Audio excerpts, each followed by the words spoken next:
Hi children, it's Grandma Carla with Chapter 8 of the Dabble Surprise. It was Monday morning. Sung Jin and Jimmy Junku sat on the porch swing ready for a visit to Blossom Hill School. They wore new American clothes. Abby tied her sneakers in a double knot, one red and one blue. Carly ran out of the house. Abby led the way down the Culdesac. The kids came dashing out. At the corner, they bunched together to cross the street.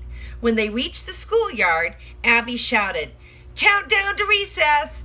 Recess, recess," the kids chanted, and then they scattered in different directions. Jimmy followed Carly and Dee Dee to first grade. Sung Jin went with Abby and Stacy to third. Jason darted ahead of Eric and Duncan. In math, Sung Jin tried the problems. He had trouble. The teacher gave him an easier paper. Kids bumped into each other trying to help him. At recess, Jason saved a swing for Sung Jin. Eric asked Sung Jin to play soccer. Duncan got dibs on lunch. Abby and Stacy hung from the bars. "Still want to move in?" Stacy asked. "Guess not.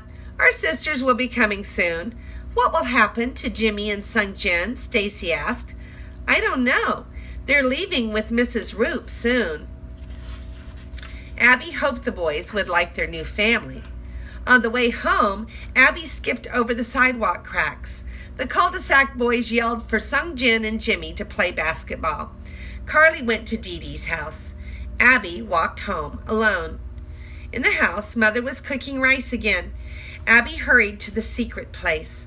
Tomorrow, the best day. Her sisters were coming. She flipped on the flashlight and slid the skinny door shut.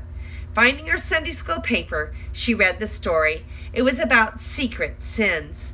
She looked up Psalm 19:12 in her Bible. Abby felt funny inside. How many secret sins do I have, she wondered. She talked to God about it.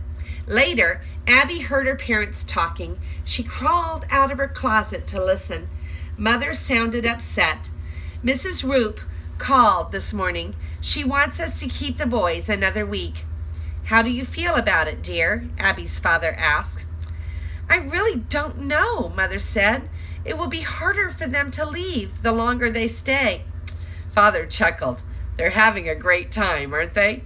"A great time tearing the bedroom apart," Mother said. "It's not much of a boy's bedroom, now is it, dear?" "Is Daddy sticking up for them?" Abby wondered. Mother's voice shook. "Where are the girls? Our girls?" Abby held her breath. "Mrs. Roop is handling that," her father said. "Let's trust the Lord to take care of things." Screech!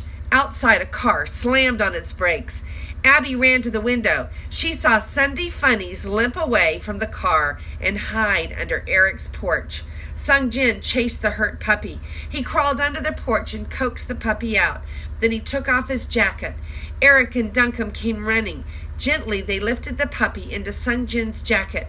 Abby dashed downstairs. "Mommy, come quick. It's Stacy.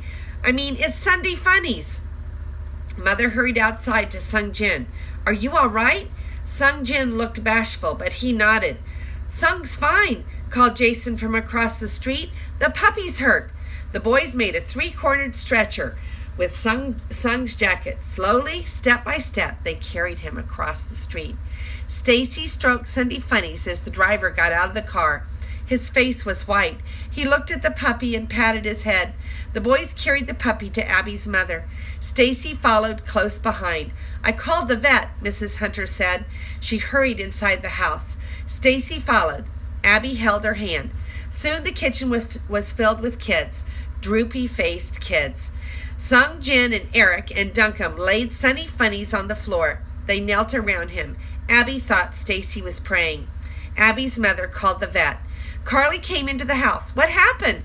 "Sunday Funnies got hit by a car," Abby said. "Oh no," she cried, sitting on the floor near the puppy. Mother hung up the phone. "The vet wants to check him for a broken leg." "I'll call my mom at work," Stacy said. "She'll drive me to the vet." "Thank you, Mrs. Hunter." Then she turned to Sung Jin. "Thank you. I'm going to miss you when you leave tomorrow." After the kids were gone, Abby whispered to Carly, Meet me in the secret place." Inside the secret place, Abby told Carly about the boys not staying longer. "About a week?" said Carly. "Will we ever get our sisters?" "I guess so," Abby said. "I hope so. I think."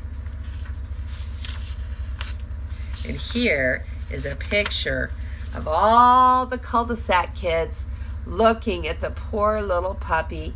And there's Sung Jin, and there's Jimmy, and all the other Culdesac kids trying to help out poor Sunday Funnies with his hurt leg. And that is Grandma Carla, and we are done with Chapter 8 of the Double Dabble Surprise.